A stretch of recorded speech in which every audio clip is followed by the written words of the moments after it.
लें जी एक और मुबैना पुलिस मुकाबला और 3 नौजवान डाकू पार।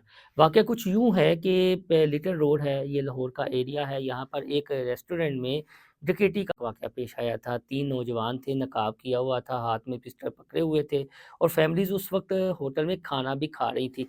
तो ये वीडियो जब सोशल मीडिया पर वायरल हुई तो बहुत ज़्यादा प्रेशर आया था।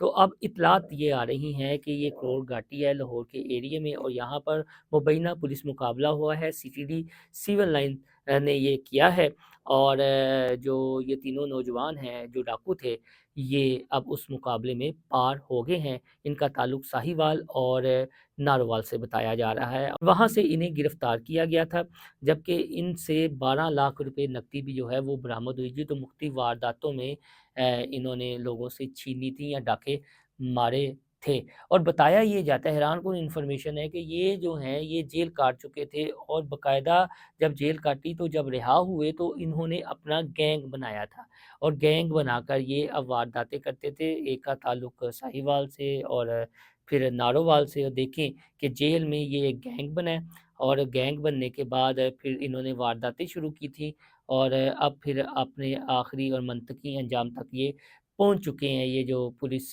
का जो मुबैना मुकाबला है और बाकायदा इसकी तफ़सीलात भी सामने आ गई हैं।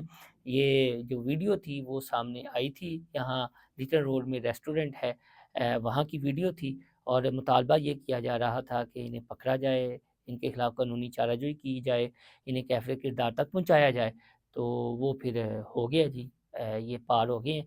लेकिन सवाल अपनी जगह इंतहाई अहम है कि जेल भेजा जाता है लोगों को सुधारने के लिए, लेकिन यहाँ पर जो जाते हैं वो भी बाहर निकल कर अपने गैंग बना लेते हैं। ये उसकी एक ताज़ा तरीन मिसाल थी, लेकिन ये ज़रूर है कि फिर सीटीडी के हत्थे चढ़े हैं, जो भी बताया जा रहा है तफ़सीलात और फिर पार कर दिया गया है। तो अब ये जो डकैतियाँ करते हैं वाक़ई उन्हें ये सोचना चाहिए कि भाईजान आप पर बिल्कुल भी रहम नहीं किया जा रहा और जो आदी हैं, आदियों को तो बिल्कुल भी नहीं बख्शा जा रहा।